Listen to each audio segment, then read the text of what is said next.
it's pregnancy, no pregnancy. You have to have that baby whether or not you want to, are prepared to, can afford to have it in the books for you to have a child, or you feel like you are able to bear a child and raise a child. No more options for you. You are having that baby, and that's the end of the story. That sounds like an African parent, doesn't it? It really does sound like an African parent, because I was raised in an African house, in an African household. But anyway, jokes aside, guys, today we're talking about Roe versus Wade. Yes, Roe versus Wade. The right for women to have control over what they do with their body, how they manage their body, if or not they want to come into this system of bringing children to the world, populating the earth, being fruitful, multiplication, you know, that law that God gave us when he created. Okay, I digress. But seriously though, Roe versus Wade, the Supreme Court has prematurely or ill-advised, in my opinion, overruled and overturned Roe versus Wade Constitution that has been in place for over half a century in the United States. Now, as we speak, the Supreme Court has, I guess, stamped it into the Constitution that we no longer, as women, as a gender who is responsible for populating the earth, we no longer have a say in how that is done, when that is done, if at all that is done. So what do you guys have to say about that? That's what I'm going to be talking about today, kind of weighing both sides, not bringing my own personal opinion into the matter, although I will definitely be interjecting my personal opinion on the matter, because this is my show, Dr. OJ Speaks. Welcome. If this is your first time on the show, I am so glad to have you here. Don't forget, before you leave today, subscribe, turn your notification on, like, comment on this video. Let me know your thoughts on this new Supreme Court law that has been put in place, and let's have an open discussion about it. Look, I'll be right back, because I definitely have a lot to say on the matter. But don't forget to do the needful. Subscribe, turn your notification on, and I will see you soon.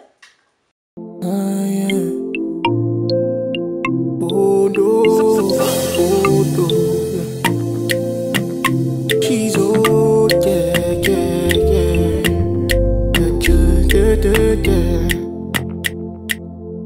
So many of us got what to say, but we don't have the means, but we can listen, yeah. Things that we sharpen our vision,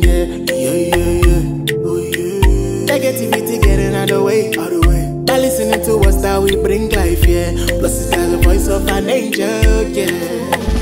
Dr. OJ, visionary, extraordinary. That burning like giving joy to the helpless. With it in bringing life to the dream. That's so we are Ruby and Sammy and she's transforming one life at a time. With the best voice that you have, Dr. OJ, keep on speaking for us.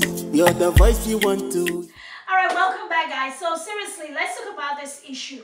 The right for a woman to carry a child to birth is something that we have enjoyed the freedom of deciding for or against in the United States for over half a century. After all, this is the land of the free, home of the brave, right?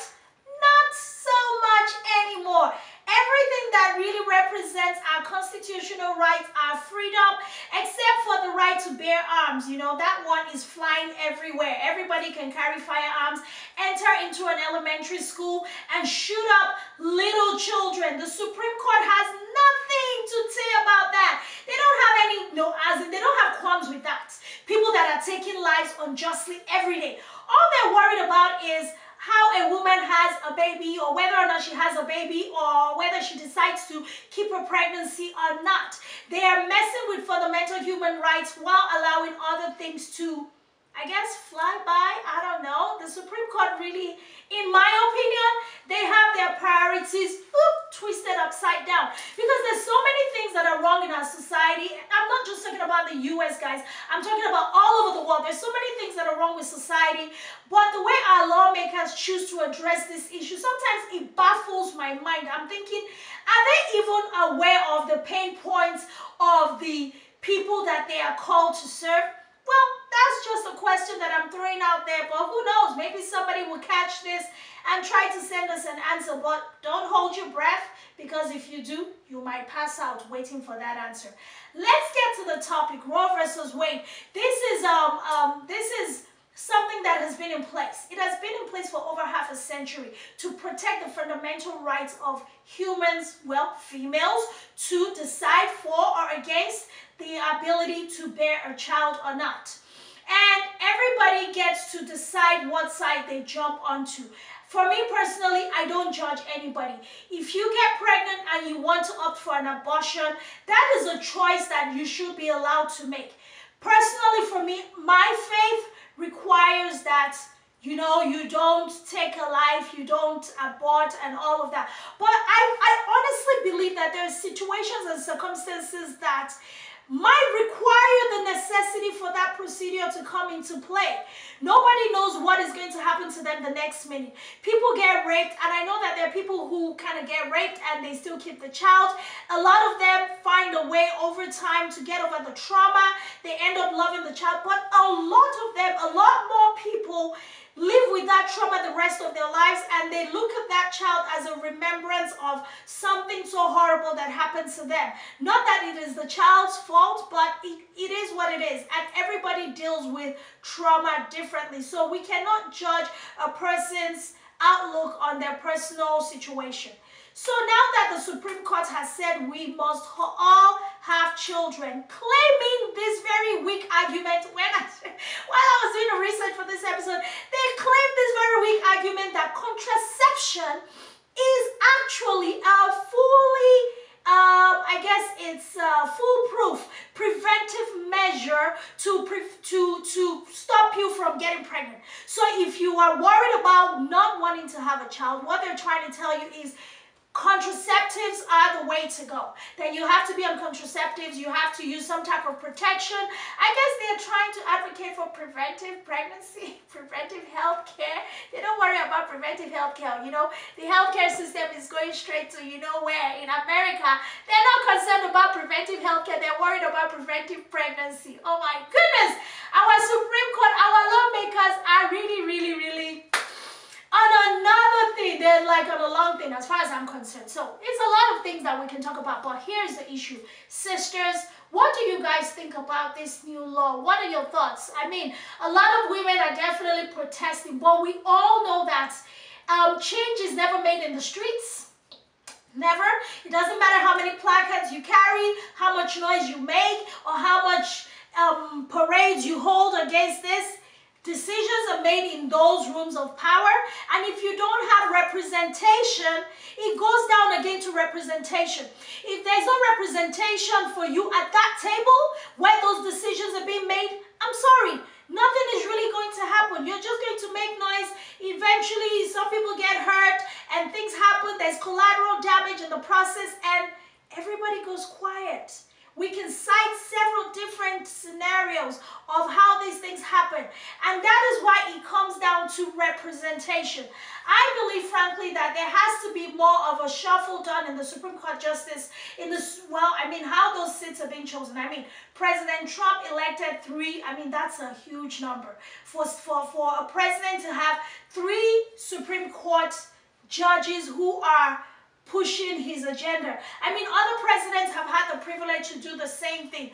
But now our rulers have to now begin to think about what is really good for the public, the citizens that they have been called to serve. Do they really care about what is the best outcome for people, or do they just think, okay, now that they have this position of power, let's do what we want, let's push our personal agenda? I don't know, guys. But see, here's my own thing. When it's time to vote, whatever country you are in, if an issue bothers you so much, the time for you to really help address those issues is playing your part in the political process, getting involved and putting people in office as much as you can. Of course, every vote counts, they say, at least. That's what they say. Maybe it works in America. I don't know about Nigeria because the elections are coming up. I don't know how Nigerian election works, but we're talking about the US, aren't we? I mean, which country am I in again? Okay, I'm in Nigeria. No, I'm Nigerian, but I am in America. And I'm talking about an issue that affects Americans. So today, I represent my United States citizenship as an American. Sincere apologies, my people. Let's get back to the topic. Pregnancy or no pregnancy. Does a woman have a right to choose what she does with her body? Personally, I believe 100% yes. 110% yes. She has absolute right to determine what she does with her body. And taking that right away I feel, is fundamentally constitutionally wrong by every letter of the law. Any way you chop and dice it, I feel it's wrong. So now we're going to talk about some of the backlash or some of the contraindications that are going to begin to come into play because of this new overturn of Roe versus Wade. So I don't know if they talk about it, but when we come back, I will talk to you about some of the contraindications that I believe this is going to begin to push into the system as we go into a new future of you must have that baby. You must have that baby. I'm sorry. I'm just being silly. I'm sorry. I'll be right back. My name is Dr. Oyikosola Jinadu. I'm a beauty professional, med spa operator, franchise owner, and director of education at HD Pro Global Beauty Institute and Body Med Spa. As a mother of 3 boys and immigrant business owner, it is important for me to have a steady and sustainable source of income that transcends economic, government, or public health uncertainties and instability like the global pandemic we are still recovering from. That is why HD Pro Global has created multiple systems that allows my team and I to train, educate, certify, and establish independent med spa operators like us all over the globe. For more information, check out our website to attend a free webinar to get started on your path to continuous success, no matter what is going on in your part of the world. I cannot wait to meet you. Thank you. All right, guys, I am back. Today's episode generally sponsored by HD Pro Global Beauty Career Institute and Body Med Spa. Check out their website, hdproglobal.com, for all things med spa services, education, training, certification, starting your own med spa business. They have it all in one beautiful business in a box package. And for those of you who are local in the state of Texas, Dallas, Texas to be precise, give them a visit for your perfect, amazing services that brings you the perfect results that you want for your transformation. Don't say I didn't give you anything, okay? And don't say I didn't do anything for you. All right, let's get back on topic. We are back to Roe versus Wade. Some contraindications that I believe this is going to bring about is unsafe abortions.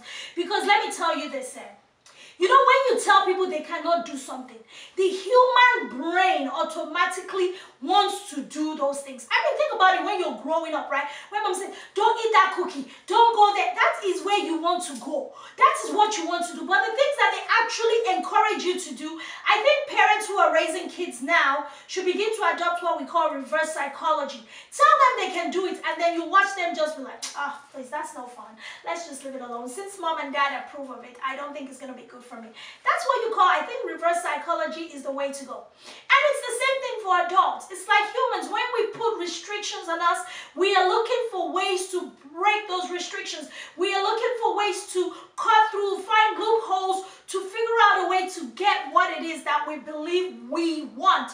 Even though those things might not be the best for us, I don't know. Well, abortion is what we're talking about. It's a very serious procedure that could impact the life of a person.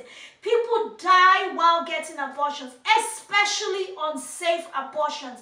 Now that the Roe versus Wade thing has been overturned, now we can expect to begin to see people migrate to neighboring countries, villages, settlements to try to get what they truly desire. And who knows what type of healthcare system is available. I mean, for me being a medical aesthetic line, trust me, I have seen and heard a lot of stories of botched surgeries, like women going to get butt lifts and ending up with lopsided booties, or going to get liposuction and ending up with a lot of complications, or people going out to countries where they feel it's cheaper, it's more affordable, and they end up not returning home at all. Yes, not returning home at all, or coming back home with complications that cannot be managed, and eventually it becomes extremely fatal to their, well, yeah, fatality, that means they die. I mean, if it's extremely fatal, then they just die. So we don't want that. So giving people no option at all, no recourse at all, I feel it's not the way to go, because it's going to cause more harm than good. It's not doing anybody any good for you to push a law in place that puts people under such a stiff restriction. I don't feel it does any society any good. It's always good to balance. You know, there's a reason why the justice system is represented by a scale. Like when there's, you know, the scale I feel represents balance. That's when there is a lack of bias, and, you know, I thought that was what it was supposed to be. But this Supreme Court ruling really goes against that balance that they're supposed to bring into the society. They're no longer, they're like tipping the scale in the favor of certain people or certain sectors who do not want or who are anti-abortion. I understand that people are everybody's anti-something. Me too, I'm anti-something. I don't know. What am I even anti-self? Anti-poverty. Me, I am anti-poverty. I am anti-foolishness. I am anti-stupidity. I am anti-mediocrity. Sorry, I keep digressing it. No vex. All right, let me get back to the topic. Everybody is against something, but we can all still live together and still have respect for each other's opinion while being against whatever it is we're against, and allowing people to be for whatever it is they want to be for. We don't have to take that right away from them. That's just Dr. OJ's personal opinion. No, you don't say me, I know be Supreme Court Justice. I'm just a MedSpa professor who likes to help people look good and feel good and gain confidence. So guys, listen, that's all I have for you for today on this episode, talking about Roe versus Wade. Personally, I do not agree with the ruling. I do not agree with the ruling. However, I am pro-life. Like I said, I'm going to inject my own opinion. I am pro-life. I believe every life has value. I believe every life matters, but I also understand and respect the opinion and the decision that another human being will have to take or decide to take for themselves. I am all for that. Not that I'm supporting you, but I respect it and I honor it. I'm not going to speak against it. However, my stance is every life matters. Every life has value, because God puts us here for a reason. Even if you feel like something happens accidentally, I believe one thing, that at least in my own journey till date, I personally believe that all things have a way of working out for good. It just depends on your perspective and your outlook. And you know, I just want to encourage you to always keep a positive outlook. Keep a great mind on yourself. Let your mind begin to bring those things to life that you truly desire to have. Focus on the good that you want to see, as opposed to the negativity that you do not want. Let the good elevate and let the bad diminish. And I think we'll begin to have a better society all around if we did that. At least part of it will happen, I think. Alright guys, that's it from me today. This is Dr. OJ, the MedSpa professor, bringing you another wonderful episode. Don't forget to subscribe, turn your notifications on, like this video, leave a comment below, and definitely do one last thing for me, y'all. Share this video. Thank you so much for another wonderful time with you. I hope you've enjoyed it as much as I have enjoyed bringing it to you. Until next time, this has been Dr. OJ Speaks. Bye guys. Mwah.